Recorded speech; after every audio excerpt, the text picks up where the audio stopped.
I still remember the exact day my wife, Hannah, destroyed everything we'd built. It was a late autumn afternoon in upstate New York. The leaves outside painted the town in fiery shades of orange and gold, the kind of beauty that made you believe life was still soft and worth holding on to.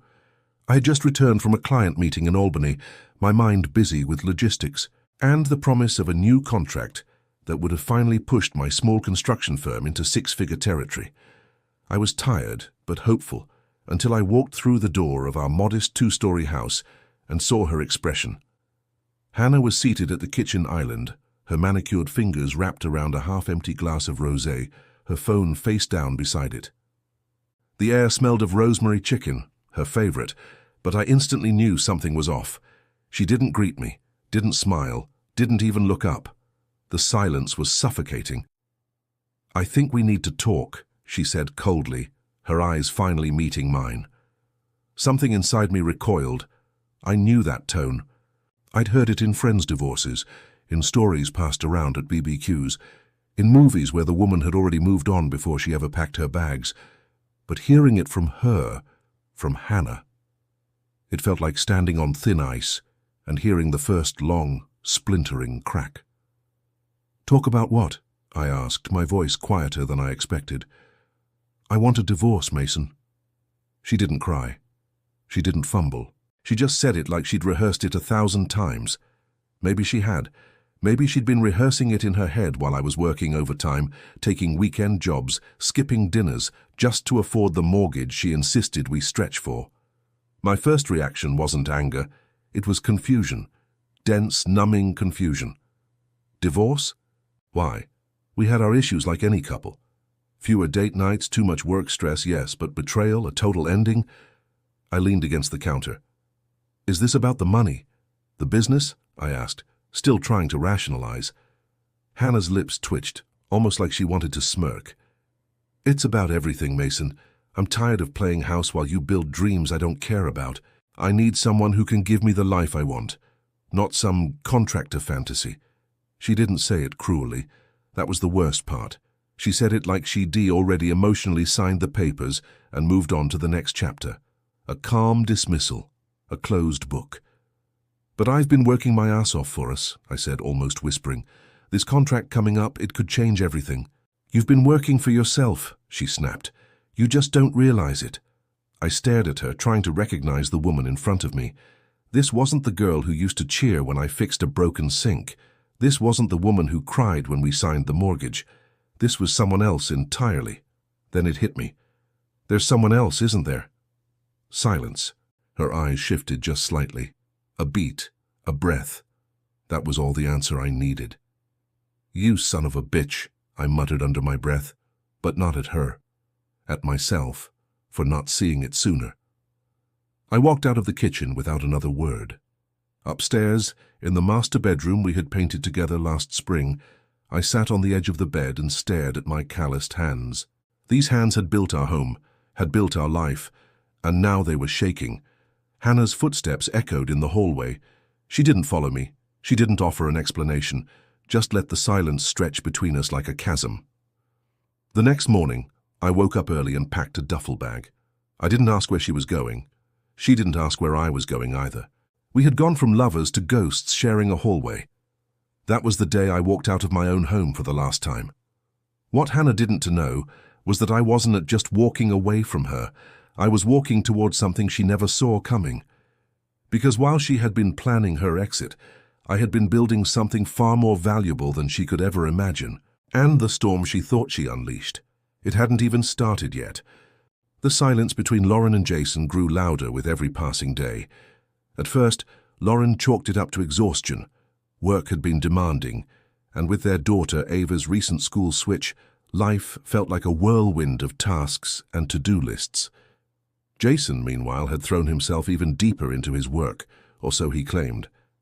More late nights at the firm, more client meetings that somehow always ran over time, more missed calls and forgotten texts. Still, Lauren tried. She scheduled date nights he always postponed. She suggested a family weekend getaway he never confirmed. She bought his favorite wine, cooked his favorite meals, and kept waiting for that spark to return. But the spark was gone. And in its place, a cold flicker of suspicion had begun to grow. It started one Thursday night when Jason came home later than usual. His tie was undone, shirt wrinkled, and he reeked of cheap perfume, not the kind Lauren wore or anyone she knew. When she asked him about it, he brushed her off. One of the assistants sprayed something in the hallway at work. "Probably that," he said, avoiding her gaze as he headed straight to the shower. But Lauren wasn't stupid. Her intuition had started whispering louder, and now those whispers were turning into screams. The next day, while folding laundry, she noticed something odd. Jason's dress shirt, the one he said he wore to a client meeting, had lipstick stains on the inside of the collar. Pale pink, barely noticeable, unless you were looking. Lauren held it in her hands, her stomach twisting. She didn't cry. Not yet. She folded the shirt neatly and placed it back in his drawer. That weekend, Jason claimed he had to fly to Atlanta for a last-minute legal conference. "It's urgent," he said. "Big client. I'll only be gone 2 days." Lauren nodded, but her mind was racing. Jason had never once traveled for work without first confirming with her, and he always left the itinerary on the kitchen counter. This time there was nothing. That night, unable to sleep, Lauren logged onto their shared bank account. What she found sent chills through her. There were 2 recent charges for a luxury hotel in Nashville, not Atlanta, a spa package, dinner for 2 at a high-end restaurant. The timestamps? The same weekend Jason claimed to be working late. She closed the laptop and sat in the dark, staring at the floor. She could feel her chest tightening, her throat clenching. But she didn't scream. She didn't confront him, not yet. Instead, she began to plan. Lauren was a woman of strength, years of managing a household, supporting Jason's career, and raising Ava had taught her resilience. She knew if she was going to face whatever this was, she needed proof, not just emotion. The next morning she called a friend, Eleanor, a private investigator she had known since college. They hadn't spoken in years, but Lauren didn't have the luxury of pride. "Eleanor," she said, her voice barely steady, "I need your help. It's about my husband." Eleanor didn't ask questions. "Give me what you have," she said. "I'll take it from here." Over the next few weeks, Lauren played the part of the unsuspecting wife. She smiled at dinner, listened to Jason's lies, and kissed him goodnight, all while Eleanor followed the truth like a shadow. What she found made Lauren's blood run cold. Jason wasn't in Atlanta. He had been in Nashville twice, not alone but with another woman, a woman named Brooke Chandler, a therapist at Ava's new school. Yes, her child's therapist. The same Brooke who had smiled warmly at parent-teacher meetings, who had assured Lauren and Jason that Ava was adjusting beautifully. The same woman who had exchanged phone numbers with Jason for school updates. The betrayal wasn't just marital, it was maternal. Brooke had manipulated Lauren's trust, wormed her way into their family under the guise of professionalism. She hadn't just slept with Jason, she had embedded herself into their lives, feeding on their vulnerability. Eleanor's report was detailed. Dates, times, photographs, receipts. There was even audio, Jason laughing at dinner, calling Lauren clingy, saying she wouldn't even know what hit her. That night, Lauren didn't sleep. She sat by Ava's bedside, watching her daughter breathe, trying to steady her own. This wasn't just about a broken marriage anymore. It was about protecting her child from a woman who had used therapy as a weapon, and a husband who had weaponized deception. In the quiet darkness, Lauren made her decision. She wouldn't confront Jason yet. Not until she had everything she needed. Not until she understood why. Not until she could ensure that Ava would never have to see that woman's face again, at school, at home, or anywhere else. This wasn't war, not yet. But it was the beginning of a reckoning. It started with the smallest shifts, subtle, nearly imperceptible, but unmistakably deliberate.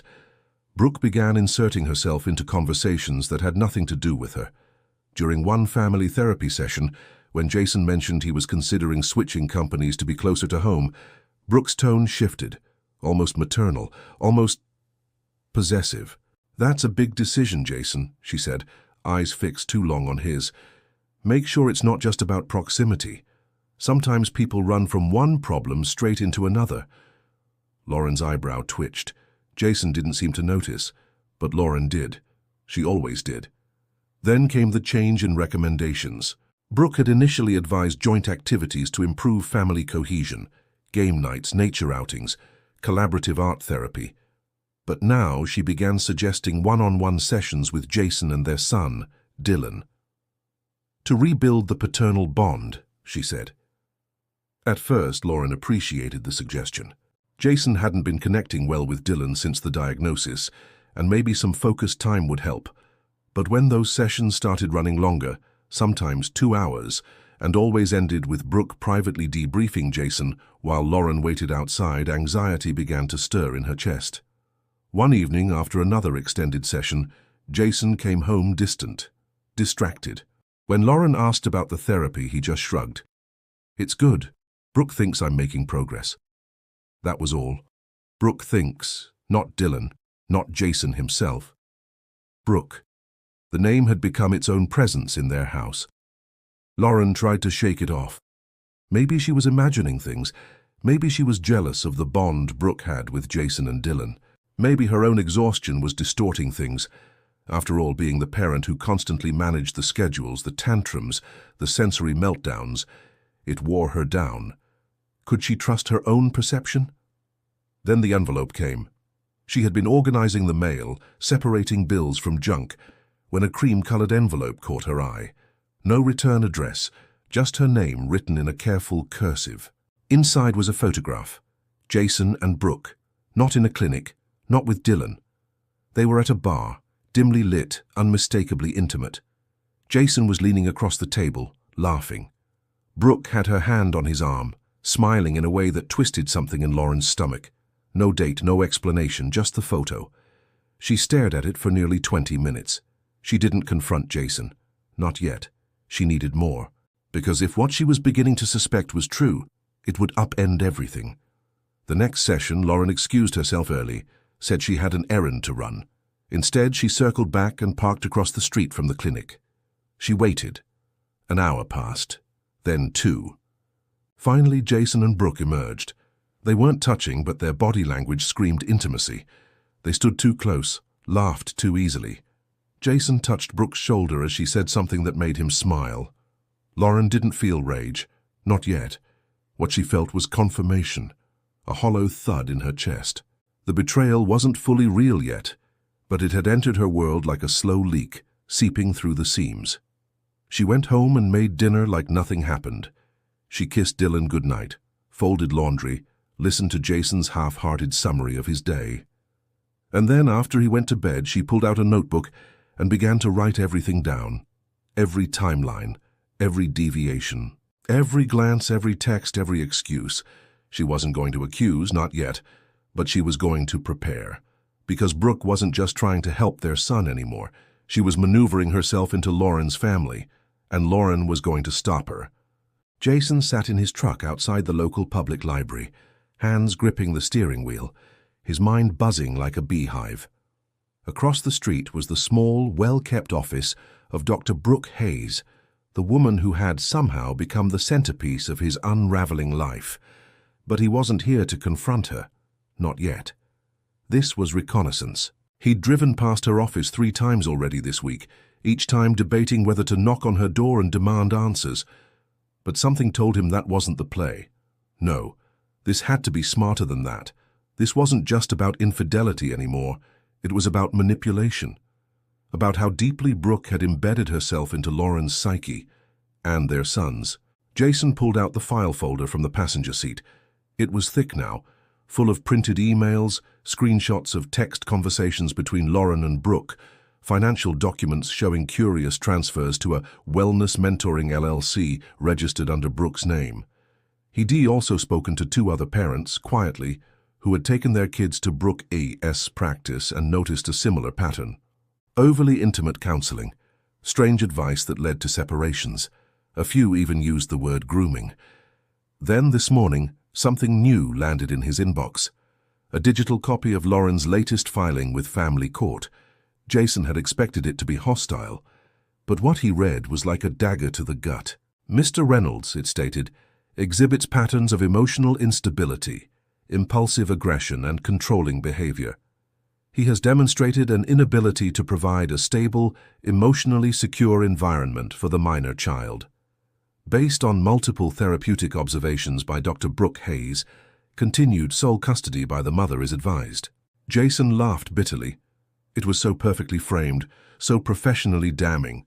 Brooke wasn't just influencing Lauren's opinion, she was writing the legal language herself, from inside the system. But here's the twist. Jason had a source inside the courthouse. An old college buddy, now a clerk for the county judge, had given him a heads up. "Something about this stinks, Jay," the guy said. There is another set of notes Brooke filed with the court, but they don't match the ones Lauren submitted. They're different, softer. It's like two versions of the same story. Jason's pulse jumped. Two versions? Either Brooke was playing both sides, or someone had tampered with the documents, and then it hit him. Brooke didn't just want Lauren, she wanted control over everything, over Jason, over Liam, over the narrative, the court's narrative, the family's, maybe even her own. She wasn't just a therapist, she was a puppeteer. Jason grabbed his phone and dialed his lawyer. "Ben," he said, skipping pleasantries, "we're going to need a forensic document analyst, and I need subpoenas for all records Brooke Hayes has submitted to family court in the last 5 years. This isn't just a custody fight anymore, this is fraud." Ben exhaled slowly. "You sure about this?" "I've never been more sure of anything." For the first time in weeks, Jason felt his hands stop shaking. It wasn't over, not even close, but he was done playing defense. He looked back toward Brooke's office where the blinds had just shifted. Someone was watching him. Good. Let them know the game was on. Jason had always believed in truth as a blunt instrument. In the military, truth could save lives or destroy them. In his marriage, truth had once been sacred until it was weaponized against him. Now, it had to be a scalpel. Precise, quiet, lethal only at the right moment. Ben, his lawyer, worked fast. Within 48 hours, they had subpoenas ready. A private courier served the county court and Dr. Brooke Hayes' office simultaneously. The legal language was surgical. Request for full disclosure of all therapeutic reports, notes, session recordings, and correspondence filed with family court directly or indirectly related to the Reynolds versus Reynolds custody dispute.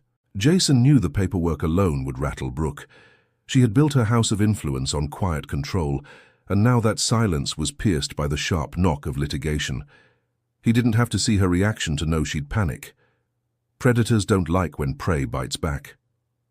He returned to his home, half empty now without Liam's laughter, and sat at the kitchen counter with a manila folder full of Brooke's financial documents. One of his military friends, now working as a cybersecurity contractor, had helped Jason quietly dig deeper. What they found made his blood run cold. Brooke Hayes wasn't just unethical, she was criminal. Shell companies, duplicate invoices, payments from 4 different couples currently in custody disputes, all transferred to the same offshore entity, registered in the Cayman Islands under an alias, BH Consulting. Jason stared at the screen. This wasn't just about him and Lauren anymore. Brooke had created an entire racket, one aimed at tearing families apart for profit. That night, he couldn't sleep. He sat on the back porch staring into the dark woods behind his house, sipping cold coffee, his mind racing. How many families had this woman hurt? How many children caught in the crossfire, manipulated for leverage in court? He had to expose it, but he needed help. Jason called his sister-in-law Heather, Lauren's younger sister, a pediatric nurse who always had a good head and zero patience for Brooke's psychology speak. "Heather, can I talk to you about Liam and Lauren?" There was a pause. "Jason, you know this could put me in the middle, right?" "You're already in the middle. You just haven't seen it yet." He laid out everything, the forged evaluations, the offshore payments, the conflicts of interest. Heather didn't interrupt once. When he finished, her voice was low but steady. "That woman always gave me the creeps. Can you talk to Lauren? Just plant the seed. Make her question what she's being told." "I'll try. But if Brooke really has her this deep," "She does. Which is why I'm not counting on you to change Lauren's mind. I just need her distracted. We're setting a legal trap." Jason hung up and exhaled. This was war. But now he had allies. 2 days later, Brooke's legal team responded with a motion to quash the subpoenas, citing privacy, therapeutic confidentiality, and, laughably, Jason's history of emotional volatility. But the motion was weak. Ben filed a counterclaim attaching screenshots, digital metadata, and financial patterns tied to Brooke's aliases. The court date was set for a hearing in 3 weeks. Then came the crack in the armor. Jason received a call from a blocked number. "Mr. Reynolds?" "Yes." "This is Angela Park. I'm a former administrative assistant to Dr. Hayes. I saw your filing. I can't speak publicly. But if you want the truth, meet me Thursday, 7 p.m. behind the coffee shop on River and Grant. Come alone." Jason's heart hammered. He didn't trust easily, but sometimes truth doesn't knock twice. He wrote down the time and address. Then, slowly, a grin crept onto his face. The trap was set, and Brooke had no idea how close the jaws were. Jason sat in his pickup truck across from the elementary school, engine running low, eyes locked on the glass entrance. It was nearly 3 p.m., and parents were beginning to line up for pickup. His mind wasn't on Caleb anymore. It wasn't even on Lauren. His focus now rested squarely on Dr. Brooke Hayes, the woman who had manipulated his family from the inside out under the guise of professional care. What Jason had discovered over the past 2 weeks felt like crawling through razor wire with a flashlight. Slow, painful, but illuminating. Each email, financial report, and patient record painted a picture more grotesque than the last. But what tipped the scales was the anonymous letter delivered to his doorstep just 3 days ago. It had no return address, just his name written in shaky print. Inside was a single-page letter, hand-typed. "Mr. Reynolds, you don't know me, but I used to work under Dr. Hayes. She's part of something much bigger than you realize. It's not just your son. She's helped manipulate over a dozen custody evaluations in favor of one parent for money. Some of us knew, some of us were scared. I kept copies. You need to talk to the real Dr. Abigail Mercer, a friend who regrets staying silent." Jason had read the letter 5 times, each word slicing through his brain like ice picks. He had no idea who wrote it, but it confirmed what his gut had been screaming since the day Lauren walked out. He'd already reached out to Dr. Abigail Mercer. The woman had once co-founded the very pediatric mental health center where Brooke now operated. After a quick Google search and some clever maneuvering, Jason tracked her to a private practice in Raleigh. The call had been awkward. "Dr. Mercer," Jason had said, "I don't know you, but I think your name just saved my family." There was a long pause. Then she responded in a quiet but firm voice. "You need to come in. There are things I've kept to myself for too long." Now sitting in his truck, Jason watched as Brooke emerged from the school, clipboard in hand, walking beside Lauren and their son, Max. Max looked tired, older than his 7 years, a shadow of the bright boy he used to be. Brooke put a hand gently on Max's shoulder. Jason's fists clenched involuntarily. Lauren laughed at something Brooke said. They looked like a united front, like co-conspirators raising a child they'd stolen from the man sitting across the street. Jason couldn't take it anymore. He started the truck and drove straight to Raleigh. Dr. Abigail Mercer greeted him in a modest but warmly lit office filled with books, soft art, and the scent of lavender. She looked nothing like Brooke. No designer heels, no surgically perfected cheekbones. Just a tired, kind woman in her late 50s with honest eyes. "I was part of the center when it started," she began. "It was supposed to be a safe place for vulnerable kids. But when the board changed hands and funding dried up, things got murky. Brooke came in with money and promises. She rebuilt the clinic, but she also rewrote the rules." Jason listened, heart pounding. Soon, custody cases started flooding in. Divorcing parents willing to pay anything for a favorable evaluation. Brooke offered incentives to expedite the process. It started with 1 or 2 cases, then more. She claimed it was helping families, choosing the better parent, but it became a racket. Jason leaned forward. "Do you have proof?" Abigail nodded, sliding a thumb drive across the table. Client rosters, payment trails, emails between Brooke and attorneys representing wealthy clients. "I've been sitting on this for 3 years. Afraid, ashamed. But you showed up with your son's name and your wife's involvement.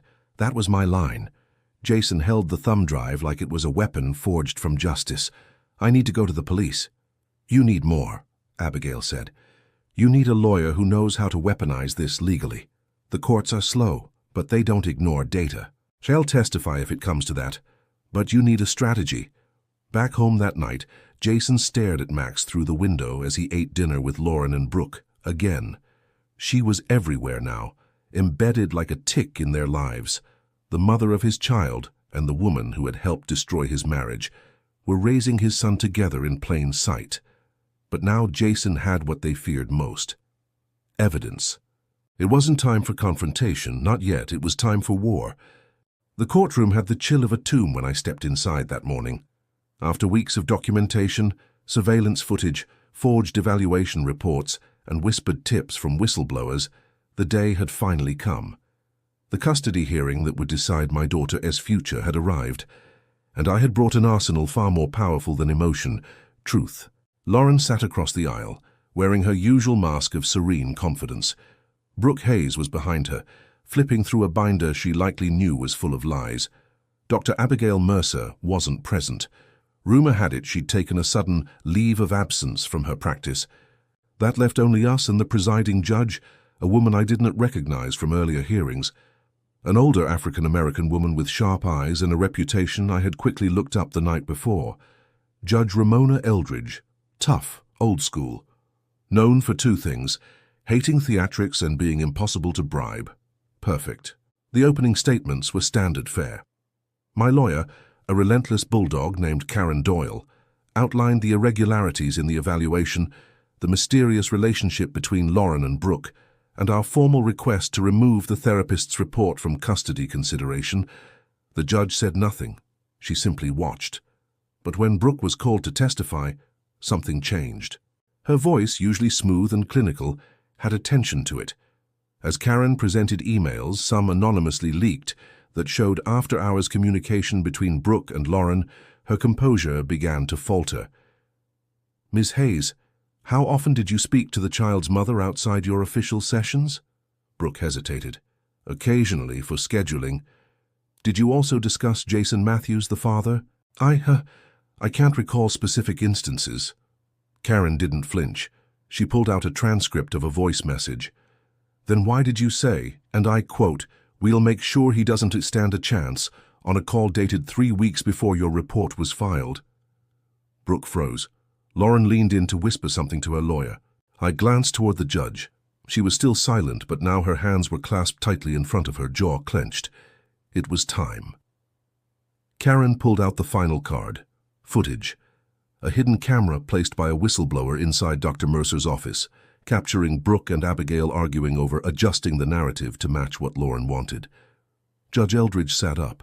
"Pause," she commanded. Karen froze the frame. You could clearly see Brooke in the room, raising her voice, saying, "He's too clean. If we don't write something concerning, the judge might grant him full custody." "Is this real?" Judge Eldridge asked. Karen nodded. "Verified by digital forensics, and, Your Honor, there's more. We submitted bank transaction evidence. $9,000 withdrawn in 3 months from an account linked to a shell company called Halberd Strategies. The recipient, a consulting fee addressed to Dr. Abigail Mercer. The source? A trust account in Lauren's name." When Karen finished, the courtroom was dead silent. Brooke looked ashen. Lauren was gripping her chair's armrest so hard her knuckles turned white. Judge Eldridge spoke finally. "I need a 15-minute recess." She stood, robes trailing behind her like shadows. I sat there, pulse hammering, unsure of what had just unfolded. I had dreamed of exposing the lies, but seeing it actually happen felt like walking a wire between triumph and terror. 15 minutes turned into 45. When she returned, she didn't sit. "Let the record reflect," Judge Eldridge began, "that I have reviewed the supplemental evidence, including testimony, financial documents, and the digital media provided." She turned to Lauren. "Mrs. Matthews, I am ordering an immediate suspension of your custody privileges pending a formal investigation." Then to Brooke. "Ms. Hayes, I am referring you to the State Board of Psychology and issuing a subpoena for Dr. Abigail Mercer. You are not to leave the state until this matter is resolved." Brooke's mouth opened, but no sound came out. Then the judge looked at me. "Mr. Matthews, until further notice, you are granted full temporary custody of your daughter, and I sincerely hope this wasn't all for revenge, because if it was, I'll see it and I'll reverse it. But for now, I believe you. It was the most powerful sentence I'd heard in months, not because it gave me custody, but because someone finally believed me." It was the kind of morning where the air felt unusually still, as if the city itself was holding its breath. Michael Brewster stood at the edge of his office window, looking down at the streets of Portland. Everything looked so ordinary from the 24th floor. People rushing to work, kids pulling backpacks too heavy for their age, the green tram sliding through downtown like a lazy snake. But for Michael, nothing felt normal anymore. The night before, he had received a flash drive in a nondescript brown envelope. No return address, just his name written in black Sharpie. He waited until the house was empty, until Claire had taken Grayson to soccer practice before he opened it. Inside the envelope was a note. "You deserve to know everything. A friend." On the drive, 4 video files. Michael clicked the first one. The footage was grainy, obviously from a security camera. It was dated 6 weeks prior. Michael's heart sank as he saw Claire walking into a hotel lobby, the Crimson Ivy, one of the most expensive boutique hotels in the city. She wasn't alone. Dr. Aaron Lowell followed behind her. His hand lightly rested on the small of her back. They spoke briefly to the receptionist, then disappeared into the elevator. Michael didn't need to see the rest, but he did. Each video confirmed what he already suspected, but the evidence was brutal. Claire and Aaron in the hotel bar, Claire and Aaron entering and leaving the same room, Claire kissing him in the parking lot, her hand tracing the back of his neck like she used to do with Michael when they were younger. By the time he reached the last file, Michael was trembling. This wasn't just infidelity. This was conspiracy. This was betrayal with a capital B, compounded by the fact that Aaron Lowell had been manipulating Grayson's psychological evaluations for weeks, falsifying reports to make Michael look like an unfit parent. And now, Michael had the proof. He called his attorney, Teresa Kane, immediately. "Send everything to my secure email," she said, "and don't say a word to Claire yet. Not until I've filed the emergency motion." "What about Grayson?" "Get him out of the house today. Take him somewhere safe, somewhere she can't follow without drawing suspicion. I'll take care of the rest." By noon, Michael had picked Grayson up from school under the pretense of a special father-son weekend. He drove them to Cannon Beach, to the same cabin they used to visit when Grayson was 5. On the way, Grayson asked a million questions. "Is everything okay with Mom?" "Yeah, buddy. Just some grown-up stuff we need to sort out." But Michael's voice cracked, and Grayson noticed. At the cabin, Michael sat on the porch with a beer in hand while Grayson played in the sand. His phone buzzed. It was Teresa. "The judge approved the emergency custody request. Claire's access to Grayson is suspended pending investigation." Michael exhaled a breath he didn't realize he was holding. "And Aaron Lowell?" "We're filing a formal complaint with the state licensing board. Once this hits, he's done. Claire, too. You are not just going to get custody, you are going to blow their little empire apart." Michael looked out over the ocean, but his mind was thousands of miles away. How had it come to this? He remembered the early days with Claire, their wedding, the birth of their son, the plans they made, all now twisted into ash. That night, while Grayson slept peacefully in the cabin's loft, Michael sat alone with the flash drive in his hand. He could have burned it, deleted it, moved on, but instead, he made a copy. Because this wasn't just about justice for himself. This was about protecting his son. And if Claire and Aaron were willing to destroy a family for their own gain, then Michael had no choice. He was going to destroy the lies before they destroyed Grayson. The courtroom smelled like old paper and panic. Michael adjusted his tie, hands clammy despite the cold air conditioning. The marble walls echoed every shuffle and cough, and the fluorescent lights above flickered slightly, casting an eerie glow on the rows of spectators. Today wasn't just about winning custody. Today was about dragging the truth into the light and watching it burn away the filth that had settled over his life. Claire sat 2 tables over, flanked by a lawyer in a sharp grey suit and the unmistakable tension of someone whose mask was beginning to slip. Her once polished poise had cracked. No pearl necklace today, no warm smile. Just sharp cheekbones, a clenched jaw, and eyes that darted toward the gallery every few seconds, like a caged animal looking for a way out. Beside her sat Aaron Lowell. His license to practice had been suspended pending investigation. His fall from grace had been swift and merciless. His face plastered across local news outlets with captions like, "Child psychologist under fire for fabricated reports." Michael had watched every segment, not out of joy, but to remind himself how close he'd come to losing everything. The bailiff called the session to order. "All rise for the Honorable Judge Patricia Klein." Everyone stood.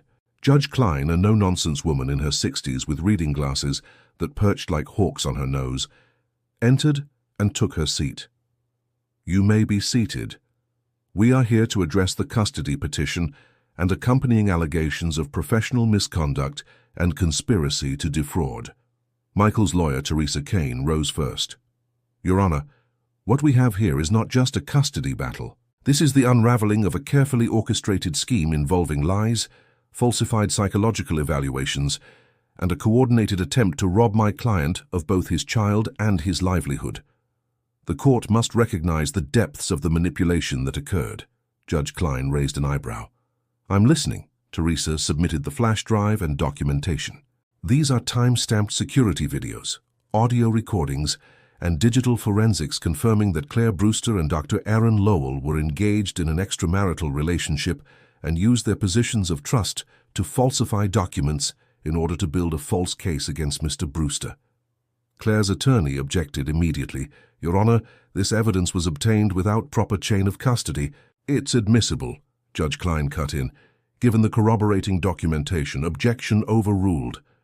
Claire visibly winced. The next hour was a slow, brutal dissection of her betrayal. The courtroom watched in stunned silence as video footage showed Claire and Aaron entering hotel rooms, emails discussing fabricated narratives about Michael's supposed anger issues, and a private message thread where Aaron assured Claire, "Once the judge sees my report, he'll never see Grayson again." Michael didn't look at Claire. Not once. He was focused on the only face that mattered, Grayson's. The boy had been placed with a guardian ad litem, whose testimony would soon be read aloud. That voice, impartial and objective, would weigh more than all the raw emotion in the room. "The child expresses strong attachment to his father," the report said.